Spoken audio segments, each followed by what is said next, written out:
방금 읽었던 이 말씀 중심으로 약속은 반드시 지켜요 라는 제목으로 여러분과 은혜를 나누도록 할게요. 자, 오늘 말씀은요, 예레미야를 통해 유다의 남은 백성에게 경고의 메시지를 날리시는 하나님의 말씀으로 시작하는데요. 이 경고의 말씀을 이해하기 위해서는 먼저 당시에 남유다가 처한 상황을 좀 알아야 하는데, 그래야 이해가 되거든요. 자, 보세요. 기원전 586년 7월 이 예루살렘 성이 함락돼요. 즉 바벨론에 의해서 남유다 왕국이 멸망하게 되는 건데요. 바벨론은요, 남유다의 마지막 왕 시드기야 앞에서 시드기야의 자식들을 죽이고, 시드기야가 보는 데서 시드기야의 자식들을 죽이고 시드기야의 두 능을 뽑은 다음에 쇠사슬에 묶어 그를 바빌로니아로 끌고 가버려요. 그리고서는 그달리아라고 하는 사람을 총독으로 세워서 예루살렘을 다스리게 했죠. 참고로 이 그달리아는요, 남유다 사람으로서 예레미야의 예언을 믿고 따르던 사람이었는데요. 예전부터, 그러니까 남유다가 지금 이렇게 바벨론에 의해 멸망하기 전부터 예레미야의 예언대로 바벨론을 섬겨야 한다고, 애굽을 섬기면 안 된다고, 그래야 남은 백성들의 목숨이라도 건질 수 있다고 주장했던 사람이었어요. 그리고 실제로 이 그달리아 덕분에 멸망한 남유다와 남겨진 사람들은 금세 안정을 되찾을 수 있었죠. 바벨론을 잘 섬기면서. 하지만 이 안정이 오래가지는 않았는데요. 왜냐? 남유다의 이스마엘이라는 사람이 그달리아를 죽인 다음에 남겨진 백성들을 사로잡아 암몬 땅으로 팔아버리려고 했기 때문이었어요. 물론 바벨론의 군대 지휘관들이 뒤늦게 이스마엘을 뒤쫓아가 팔려가던 백성들을 구출해내면서 이 소동이 일단락되긴 했지만 사람들은 보복을 두려워하게 되었죠. 누구의 보복? 바로 바벨론의 보복. 맞잖아요. 자, 그달리아를 총독으로 앉힌 나라가 어디예요? 바벨론. 그런데 그 그달리아를 남유다 백성 중에 한 사람이 죽여버렸네요. 그러니 바벨론 입장에서는 이 일이 어떻게 받아들여지는 거예요? 바벨론에 대한 반란. 어라? 감히 우리가 세운 총독을 죽이네? 이런 이유 때문에 백성들은 바벨론의 보복을 두려워했는데요. 그래서 그들은 예레미야를 찾아가요. 찾아가서 기도를 부탁했죠.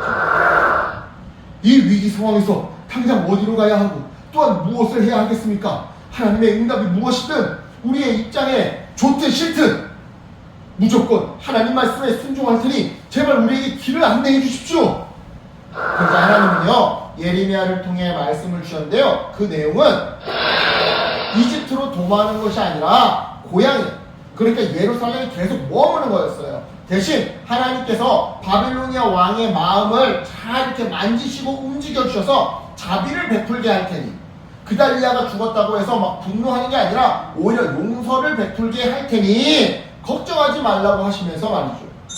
자, 이처럼 길을 묻는 백성들의 질문 앞에 하나님은 너무나도 자세히 길을 안내해 주셨어요. 따라서 이제 백성들은요, 자신들의 약속대로 좋든 싫든, 자기네들의 귀에 좋든 싫든, 자기네들의 판단에 좋든 싫든 무조건 하나님 말씀에 순종하겠다고 했던 자신들의 약속대로 예루살렘에 머물러야 했는데요.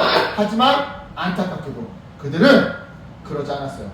애굽으로 도망가기로 결정하고 길을 나서려고 했죠.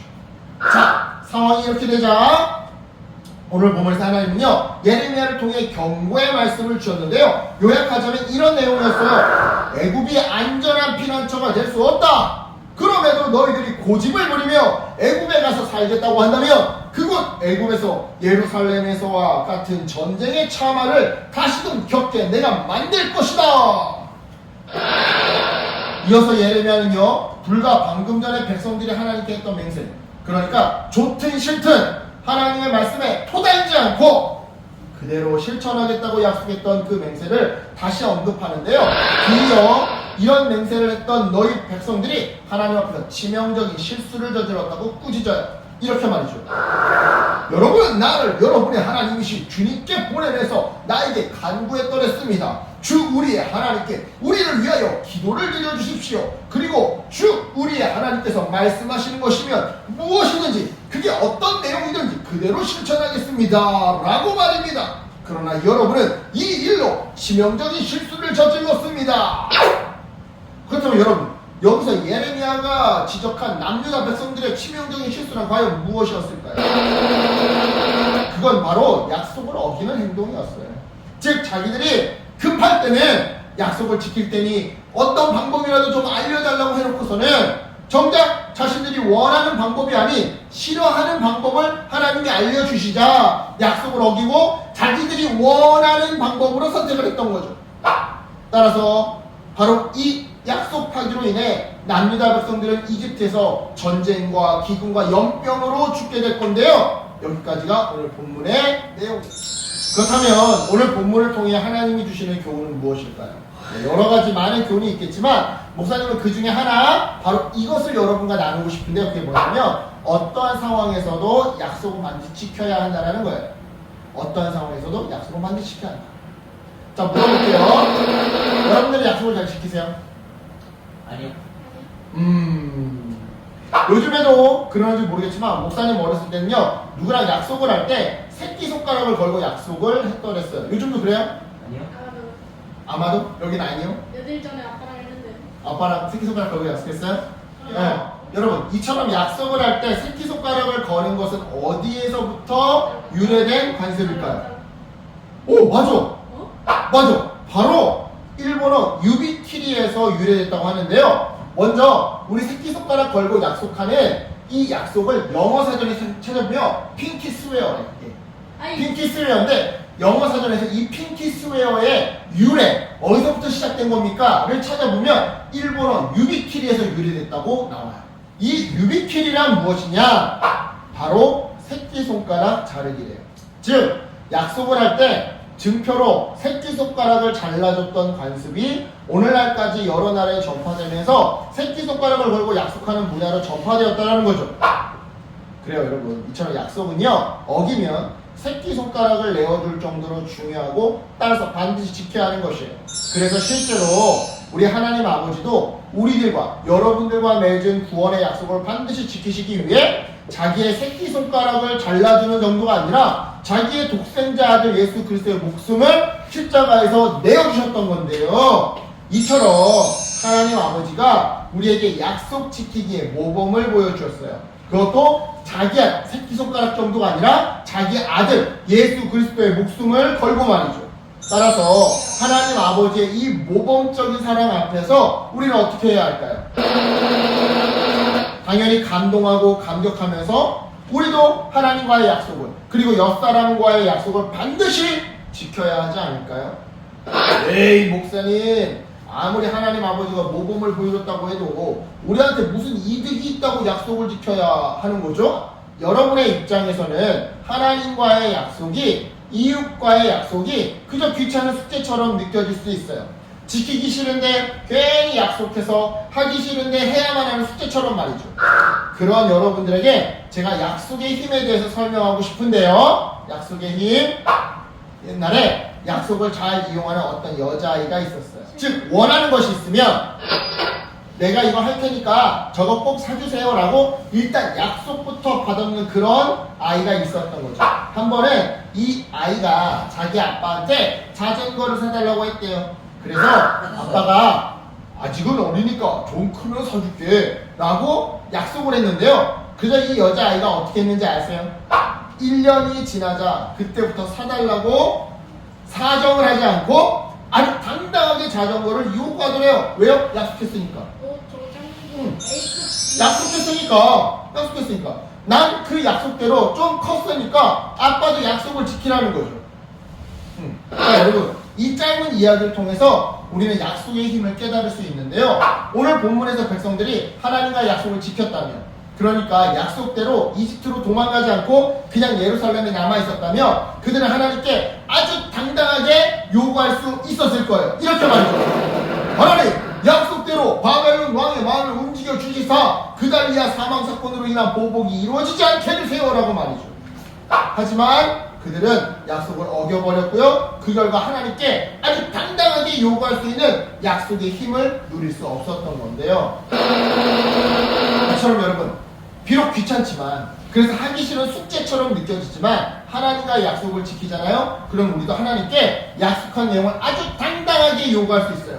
즉 하나님 제발 좀 들어주세요 라고 빌지 않아도 되더라 이 말이죠. 이러한 원리는 이웃과의 관계 속에서도 마찬가지로 적용되는데요. 그러니까 여러분, 약속을 지키면 나에게 이득이 있겠어요? 없겠어요? 당연히 있죠. 아빠, 우리가 사정할 필요가 없는 거야. 아빠, 나랑 약속했는데 내가 약속 지켰으니까 아빠도 약속 지켜! 라고 당당하게 요구할 수가 있는 거야. 그래요, 목사님! 약속을 지키면 이득이 있다는 걸 알겠어요. 하지만 약속을 지키려고 해도 내 뜻대로 잘 안 되는 걸 어떻게 해요? 자꾸 약속을 어기고 싶은 걸 어떻게 해요? 네, 저도 잘 알아요. 약속을 지키려고 해도 우리는 약속을 지킬 때보다 약속을 어길 때가 더 많죠. 다행인 건 하나님도 우리의 이러한 연약함을 잘 아신다는 건데요. 그래서 하나님 아버지가 우리에게 보내주신 선물이 있어요. 그게 뭐예요? 바로 성경과 성령입니다. 자, 먼저 성경은요, 우리 안에 약속을 어기려는 유혹이 올라올 때마다 그것이 두려움 때문에 찾아오는 유혹인지, 아니면 욕심 때문에 약속을 어기려고 하는 유혹인지, 아니면 그냥 단순히 귀찮음 때문에 약속을 어기려고 찾아오는 유혹인지를 알려줘요. 그리고는 다음으로 성령님께서 두려움 때문에 찾아온 유혹이라면 용기를, 욕심 때문에 찾아온 유혹이라면 만족을, 귀찮음 때문에 찾아오는 유혹이라면 성실함을 우리에게 부어주시죠. 그래요, 여러분. 오늘 본문 속 납니다처럼 우리도 살다 보면 상황이 어려워져서 하나님께 했던 약속을 어기고 내 멋대로 행동하고 싶을 때가 찾아오곤 해요. 예를 들자면 이런 거예요. 하나님이 내 옆 사람에게 양보하며 사는 삶, 져주는 삶, 바로 십자가의 삶을 원하신다는 것을 주일학교 예배를 통해 배워서 알게 됐어요. 그래서 주일 예배 때마다 그렇게 살겠다고 다짐하고 하나님과 약속했단 말이죠. 하지만 내 실수가 아닌 내 옆 사람의 잘못 때문에 다른 팀들은 간식 5개 받는데 우리 팀은 3개 받는 상황이 되었어요. 예를 들어 가족 대항으로 게임을 했는데 우리 서진이의 실수로 나머지 가족들은 빵을 다 5개씩 받았는데 여기는 3개씩밖에 못 받았어요. 그것도 서진이 때문에 잘못했다고 해서 이 운영본부에서 서진이한테는 하나 줬어. 어진이한테는 3개 주고 얘한테 하나 줬어. 자, 이렇게 되면 우리가 어떻게 행동해요? 괜찮아, 실수할 수도 있지 하면서 내 거 하나 주고 그럼 너 2개고 나도 2개니까 우리 이렇게 나눠 먹자 하기는커녕 됐어, 뭐가 됐어. 그 한식 하나까지 뺏는 거야. 야, 너 때문에 우리 팀 졌잖아. 나머지 다른 팀들은 5개나 먹는데 너 때문에 내가 3개 먹으니까 너 하나 있는 거 내놔. 난 4개라도 먹어야 되겠어. 이렇게 뺏으려고 한단 말이야. 그 내기도 내 거야. 또한 하나님이 거짓말하지 않는 정직한 삶을 원하신다는 것을 알아요. 그래서 하나님과 약속돼서 거짓말하지 않겠다고. 그런데 내 실수 때문에 내가 불이익을 당할 상황이 되었네? 그럼 어떻게 해요? 거짓말하는 거예요. 내가 한 거 아니라고. 서진이가 한 거예요. 이처럼 여러분, 우리도 궁지에 몰리게 되면 하나님과 맺은 약속을 어기고 싶어져요.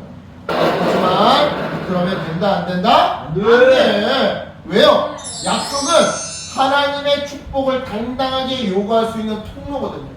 통로. 그러니까 여러분, 날마다 하는 특기를 통해 그리고 성령 하나님께 도움을 요청하는 기도를 통해 약속을 어기고 싶은 유혹을 이겨내기를 축복해요. 그래서 하나님께서 나에게 약속하신 축복들을 당당하게 요구하고 누리는, 당당하게 하나님께 요구하고 누리는 담대한 저와 여러분 되시기를 예수님의 이름으로 축복합니다. 아, 네. 기도할게요. 하나님 감사합니다.